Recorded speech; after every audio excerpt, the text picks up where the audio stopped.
Bismillahirrahmanirrahim. Assalamualaikum warahmatullahi wabarakatuh.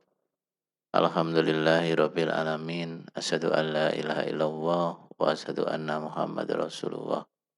Allahumma shalli ala Muhammad wa ala ali Muhammad. Saudara-saudaraku yang dimuliakan oleh Allah, saya Dr. Muhammad Nasir, seorang praktisi dokter, dan saya juga fokus kepada penelitian di mana hubungan antara kesehatan dan kehidupan ini dengan berbasis kolbu, karena saya memahami bahwa dengan berbasis kolbu itulah kita nanti akan mudah untuk mencapai falah. Falah itu adalah konsep yang tersederhana, tercepat, yang Allah tawarkan kepada hambanya untuk mendapatkan kesuksesan dan kebahagiaan di dunia maupun di akhirat. Saudara-saudaraku yang dimuliakan oleh Allah, saya berharap jenengan semua bisa subscribe pada channel kami, ya, baik saya pribadi maupun Kolbu Madani. Dalam kesempatan ini saya mencoba untuk membuat sebuah pendekatan memahami Quran surat Al-Baqarah ayat 3, ya, dari segi manajemen knowledge, ya. Bagaimana kita memahami sebuah keilmuan yang untuk kita harapkan bisa mengupgrade kualitas kita. Karena saya meyakini bahwa ayat-ayat Al-Quran ini adalah ayat-ayat yang menjadikan kita itu akan menjadi lebih mulia, lebih sukses, karena Allah memang ingin membedakan antara orang-orang yang serius di dalam mengikuti dirinya, aturannya, dengan orang-orang yang tidak mengikuti dirinya. Jadi di dalam Quran surat Al-Baqarah ayat 3, di situ Allah jelas berfirman, A'udzubillahi minasyaitonirrajim, alladzina yu'minuna bil ghaibi wa yuqimunas sholata wa mimma razaqnahum yunfikun. Kalau di dalam pertemuan yang lalu saya membahas esensi daripada orang yang meyakini, ya, Al-Quran itu adalah ciri mutlak dari sebuah ketakwaan. Dan itu tidak akan mungkin orang itu meyakini Al-Quran kalau ia tidak percaya hal yang gaib. Ya, kalau kita kembali sebentar, ya. Quran surat Al-Baqarah ayat yang kedua itu dalikal kitabu la raiba fihi hudal lil muttaqin, ya. Di situ Allah menunjukkan bahwa Al-Quran itu tidak ada keraguan padanya, petunjuk bagi orang yang bertakwa. Dan untuk memahami, ya, Al-Quran itu betul-betul, apakah Al-Quran itu bisa menjadikan total pedoman hidup kita atau tidak. Makanya di dalam Quran surat Al-Baqarah ayat yang ketiga itu Allah menyambung hal yang pertama dan utama itu adalah orang itu harus yakin dengan yang gaib. Yang gaib di sini itu adalah yang pertama kali esensinya itu adalah Allah. Ya. Jadi memang Al-Quran ini saling sambung menyambung. Jadi kalau kita itu sekarang kita bisa mengukur diri kita sejauh mana memang kita itu mencintai Al-Quran dan menjadikan Al-Quran itu sebagai hudal linnas, hudal lil muttaqin, ya, totalitas dalam kehidupan kita. Dan itu sebenarnya cerminan daripada sejauh mana kita mengimani akan Allah. Itu yang utama dulu. Karena yang gaib itu banyak. Nanti ada malaikat, ada surga, neraka, dan lain sebagainya, ya. Jadi yakini esensinya dulu. Karena bagaimana kita itu meyakini Al-Quran, sementara Al-Quran itu diciptakan oleh Allah yang gaib. Nah, kalau kita tidak meyakini Allah yang gaib, ya otomatis kita itu akan menjadikan Al-Quran itu seenaknya kita sendiri. Waktu kita butuh kita baca, waktu kita butuh kita gunakan. Kalau kita tidak kita butuhkan, ya udah kita lupa. Itulah salah satu hal yang memang harus kita pahami. Jadi di dalam rangkaian Quran surat Al-Baqarah ayat ketiga di sini itu Allah memberikan sebuah tahapan. Jadi kalau orang itu tidak meyakini yang gaib, kedudukan Allah, maka otomatis nanti orang itu tidak bisa melaksanakan sholat dengan sempurna. Itu pasti, ya. Ini sebenarnya kalau bahasa saya itu Allah itu segampang-gampangnya memberikan sebuah pendekatan atau struktur cara kita memahami pikiran kita, pemahaman kita, agar kita itu nanti betul-betul bisa menjadi mutakin. Sekali lagi saya katakan, untuk meyakini Quran, kita dibutuhkan yang namanya keyakinan kita terhadap hal yang gaib. Hal yang gaib itu apa? Ya Allah. Ya, yang gaib itu Allah. Dan kita tidak akan mampu, ya. Di sini sekali lagi, kita tidak akan mampu sholat dengan benar jika keyakinan kita sama Allah di dalam kehidupan itu tidak baik, Gus. Tidak baik. Ya. Jadi sangat berhubungan sekali. Keyakinan orang akan Allah terhadap kualitas sholat seseorang itu akan seimbang. Karena pada saat orang itu tidak meyakini kedudukan Allah di dalam hidupnya, maka ia tidak sadar waktu sholat itu sebenarnya dia itu menghadap siapa. Dia itu mau komunikasi dengan siapa.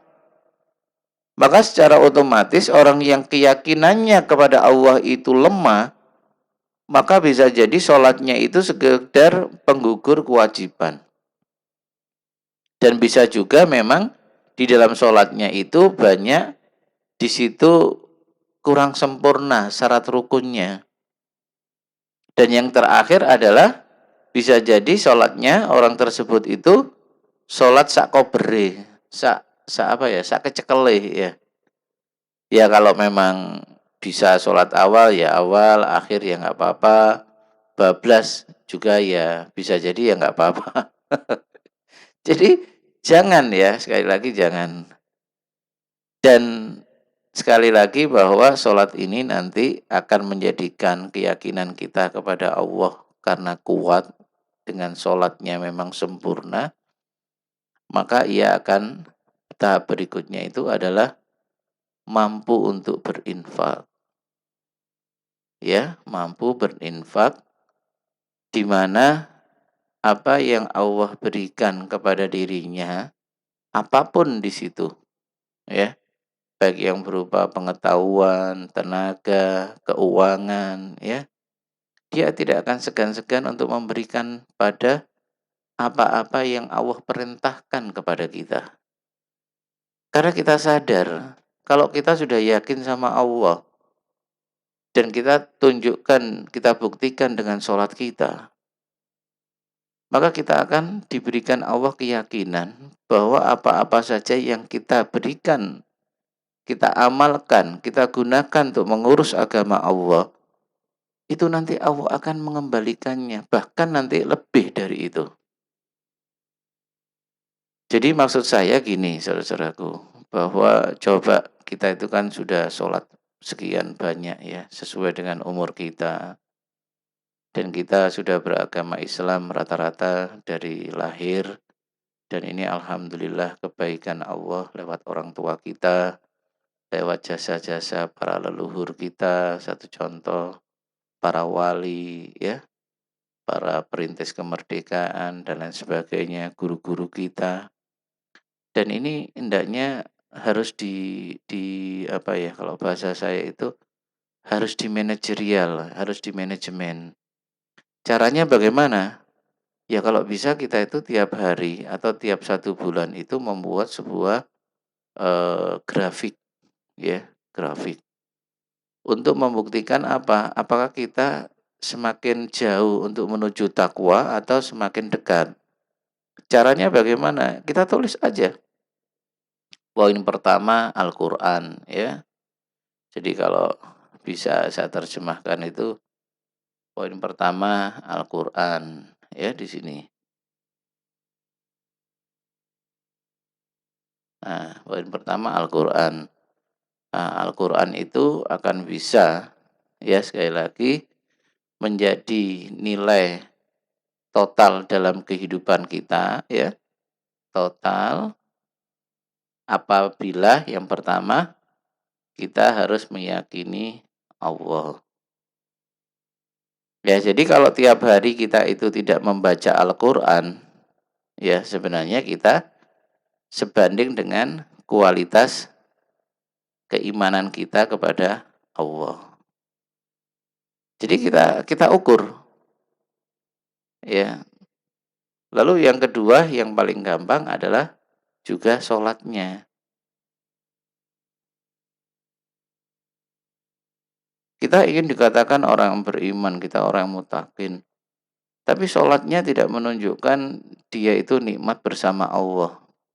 Tidak menunjukkan bahwa dia itu atau kita itu saat sholat itu lagi berhadapan dengan zat yang betul-betul kita muliakan.